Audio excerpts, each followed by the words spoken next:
Hi every one, எல்லாருக்கும் வணக்கம். This is Pallavi. Welcome to Pallavi daily diaries. Sunday special mutton குழம்பு செய்யலாமா? உங்கள் வீட்டில் என்ன ஸ்பெஷல்னு எனக்கு கமெண்ட்டில் சொல்லுங்கள். குக்கரில் எண்ணெய் சேர்த்துக்கலாம். எண்ணெய் சூடானதும் நான் ஆல்ரெடி மட்டனை கழுவி வச்சுருக்கேன், அது சேர்த்துக்கிறேன். மட்டனை சேர்த்து உப்பு போட்டு வதக்கிக்கலாம். மட்டனில் இருக்கிற தண்ணி விட்டுட்டோம். அதுக்குள்ளே நம்ம வெஜிடபிள்ஸ் கட் பண்ணிக்கலாம். 2 பெரிய சைஸ் வெங்காயம் கட் பண்ணிக்கலாம். மிக்சியில் தான் அரைக்க போகிறோம், சின்னதாக கட் பண்ணணும்னு இல்லை, ரேண்டமாக கட் பண்ணிக்கோங்க. ஒரு மிக்சர் ஜாரில் பட்டை, லவங்கம், ஏலக்காய், இஞ்சி, பூண்டு, வெங்காயம் சேர்த்து அரைச்சி மட்டனில் சேர்த்துக்கலாம். பச்சை வாசனை போகிற அளவுக்கு மிக்ஸ் பண்ணிக்கோங்க.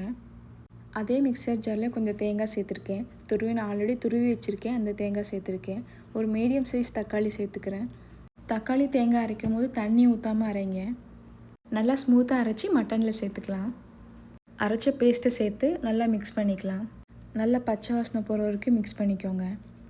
நான் 2 டேபிள் ஸ்பூன் மட்டன் மசாலா போட்டுக்கிறேன். உங்கள் காரத்துக்கு ஏற்ற மாதிரி மிளகாத்தூள் சேர்த்துக்கோங்க. நான் 2 டீஸ்பூன் மிளகாத்தூள் சேர்த்துருக்கேன், குழம்பு மிளகாத்தூள். கொஞ்சமாக மஞ்சள் தூள் சேர்த்துக்கிறேன். எல்லாம் சேர்த்து நல்லா மிக்ஸ் பண்ணிக்கோங்க. நல்லா மிக்ஸ் ஆனதும் தேவையான அளவுக்கு தண்ணி ஊற்றிக்கோங்க. ஒரு கொதி வந்ததும் குக்கரை க்ளோஸ் பண்ணி 4-5 விசிலுக்கு வேக விட்டுக்கோங்க.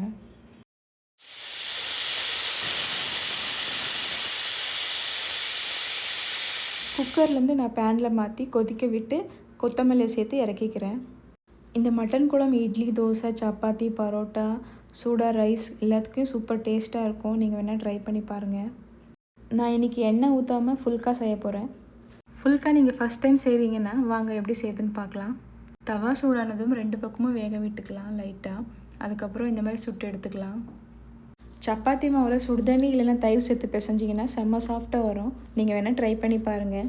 நான் இன்றைக்கி சண்டே ஸ்பெஷலாக மட்டன் குழம்பு, பிரியாணி, சப்பாத்தி செஞ்சுருக்கேன். நம்ம லைஃப் நம்மளுக்கு பிடிச்ச மாதிரி இருக்கணும்னு தான் ஆசை. ஆனால் எல்லா நேரமும் அப்படியே நடக்காது. சில நாள் சூப்பராக போகும், சில நாள் டிஃபிகல்ட்டாக இருக்கும். ஆனால் பேட் டேன்னா பேட் லைஃப்னு அர்த்தம் இல்லை. ஒரு நாள் கஷ்டமாக இருந்தாலும் அடுத்த நாள் கொஞ்சம் பெட்டராக இருக்கலாம். ஸோ எல்லாத்தையும் யோசிச்சுட்டு ஸ்ட்ரெஸ் ஆகிறத விட இன்றைக்கி இருக்கிற சின்ன சின்ன ஹாப்பினஸ்ஸை என்ஜாய் பண்ணுவோம். பிகாஸ் லைஃப் பர்ஃபெக்டாக இருக்கணும்னு இல்லை, பீஸ்ஃபுல்லாக இருந்தால் போதும். தேங்க்ஸ் ஃபார் வாட்சிங். அடுத்த வாரம் சண்டே ஸ்பெஷல் சந்திப்போம். பாய்.